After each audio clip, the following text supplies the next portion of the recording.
Et salut à tous, c'est Nextcash, j'espère que vous allez bien. On se retrouve dans cette vidéo pour parler de Casper et surtout de pourquoi cette chute incroyable. Est-ce que le projet est mort? On va voir tout ça ensemble. On va plutôt regarder en fait l'aspect des metrics et puis de la chart, pas vraiment le fondamental du projet. Donc on se retrouve tout de suite juste après cette petite intro. Merci beaucoup.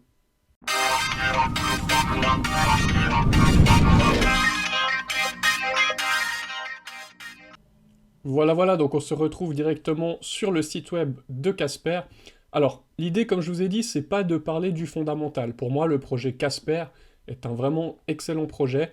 Voilà, cette blockchain en proof of stake qui veut en fait réunir, on va dire, le monde traditionnel et l'incorporer à la blockchain, en fait, la masse adoption, on va dire ça comme ça, qui est prévue pour ça. Donc, franchement, c'est un très bon projet.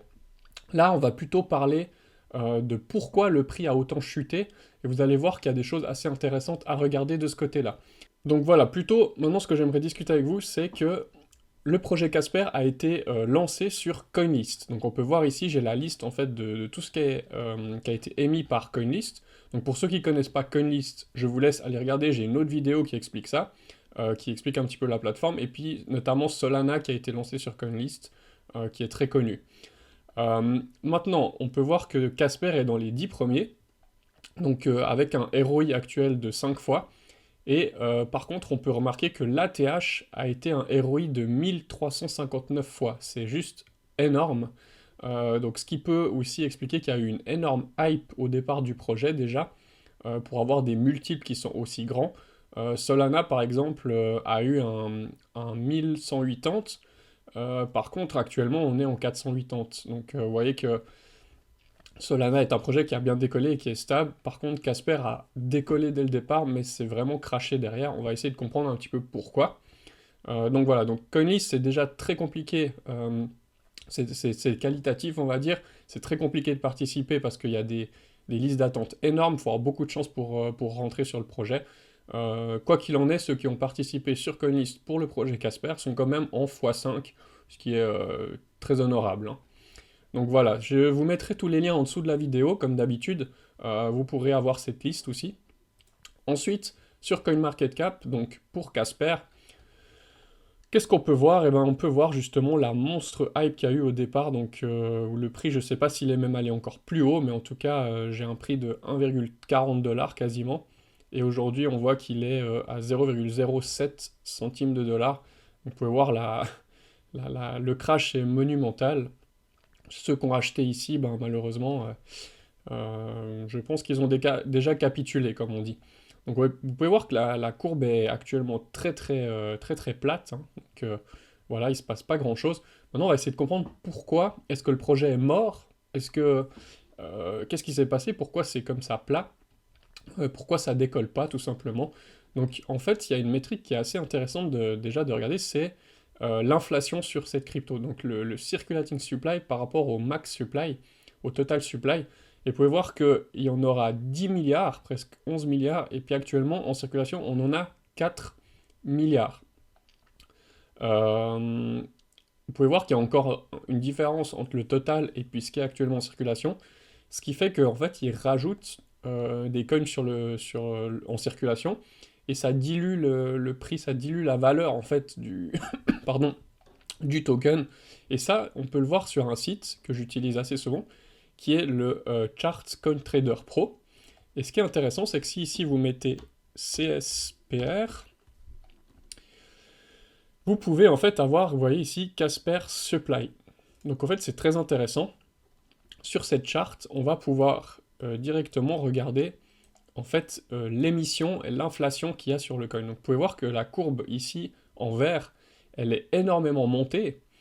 Et le prix, là j'ai comparé, donc ici j'ai le prix en orange. Vous pouvez voir que depuis la chute, ici on a plus de coins qui sont arrivés sur le marché. Ici c'est stable et ça a même encore chuté, on va dire, depuis novembre.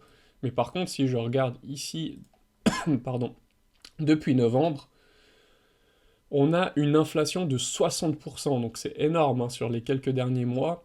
On a eu 60% de tokens en plus en circulation. Donc forcément, s'il n'y a pas plus d'acheteurs à ce moment-là, et ben, le prix en fait est complètement dilué dans cette masse qui est rajoutée sur le marché.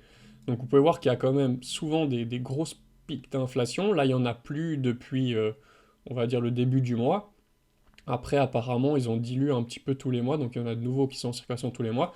Comme on n'est qu'à 4 milliards sur les 10 milliards, bah, il en reste encore beaucoup, plus de la moitié qui doit être émis. Voilà, donc ce qui fait que si on veut que le prix décolle, il faudrait vraiment une grosse adoption du projet, donc vraiment beaucoup de flux entrants, de capitaux entrants, pour compenser en fait cette inflation. Donc voilà, je vous mettrai le lien de CoinChart Pro, pardon, CoinTrader Pro, et puis comme ça vous pouvez regarder un petit peu aussi de votre côté, aussi sur d'autres coins, hein, ça peut être intéressant. Ensuite, si je prends vraiment au niveau maintenant chartiste pur, donc sur TradingView, on peut voir que si j'ai tracé mon Fibo ici, donc depuis le dernier plus bas jusqu'au plus haut, donc au retracement qu'on a eu après on va dire le premier bottom, on peut voir que là on est dans une configuration, une localisation qui est très intéressante. On est retourné au 0,886 donc de Fibo, on est même allé en dessous. C'est quasiment, on va dire, on a presque retrouvé le bottom qu'on avait eu ici en juillet. Donc je suis pas en train de vous dire, si vous avez encore du Casper, je suis pas en train de vous dire qu'il faut vendre parce que ça va se crasher complètement, hein. Par contre, ceux qui veulent rentrer maintenant dessus, là vous avez des bonnes localisations. On peut voir que depuis assez longtemps, le Volatility Index il est dans le vert, donc ça veut dire qu'il y a très peu de volatilité, probablement de l'accumulation ici. Et voilà, on a aussi un momentum qui se contracte gentiment. On a eu des spreads négatifs pendant très longtemps. Donc voilà, au niveau de la localisation, on n'a pas encore vraiment la structure, hein, si vous voulez. Il nous faudrait idéalement une petite structure comme ça en W pour valider un deuxième creux après celui-là là, et puis une confirmation de cassure ici du plus haut, et là on serait reparti dans une dynamique haussière. Mais c'est vrai que la localisation est très intéressante pour une entrée ici. On a déjà pas mal de signaux, il faudrait encore juste une confirmation au niveau de la structure pour être bien béton. Mais, mais voilà, projet intéressant. Et au niveau de la charte, c'est pas mal. En tout cas, il y a sûrement de l'accumulation ici. Une autre chose qu'on peut regarder, un petit tip, c'est sur ce site ici qui est CoinMarketCal. Alors, ça en fait, c'est un site qui va nous permettre de voir s'il y a des annonces. Donc, voilà, si tout d'un coup il y a des events, des choses majeures qui peuvent arriver sur une crypto, donc je vous mettrai aussi le site en dessous de la vidéo. Donc simplement vous venez ici, on va taper CSPR,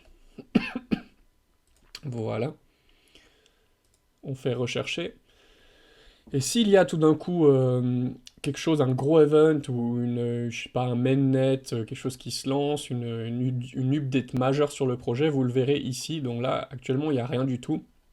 Et ça peut être des éléments aussi déclencheurs pour une hausse de prix. Voilà, donc petit tips ici avec le CoinMarketCal, qui est un site très intéressant.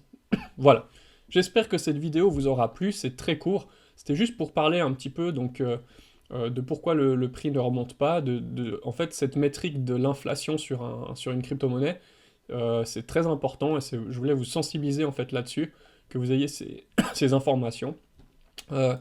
Si vous avez aimé la vidéo, je vous recommande, si vous êtes sympa, de me mettre un petit pouce bleu, un petit commentaire, donnez-moi votre avis sur le projet, si vous y croyez à fond, si vous êtes dedans, etc., à quel prix vous avez acheté, c'est toujours intéressant, on peut échanger un petit peu là-dessus, moi ça m'intéresse d'avoir votre point de vue. N'hésitez pas à rejoindre aussi la communauté Nextcash, donc on a un serveur sur Discord, et puis on a aussi un Telegram, donc voilà, pour échanger, une communauté qui est complètement ouverte à tout le monde.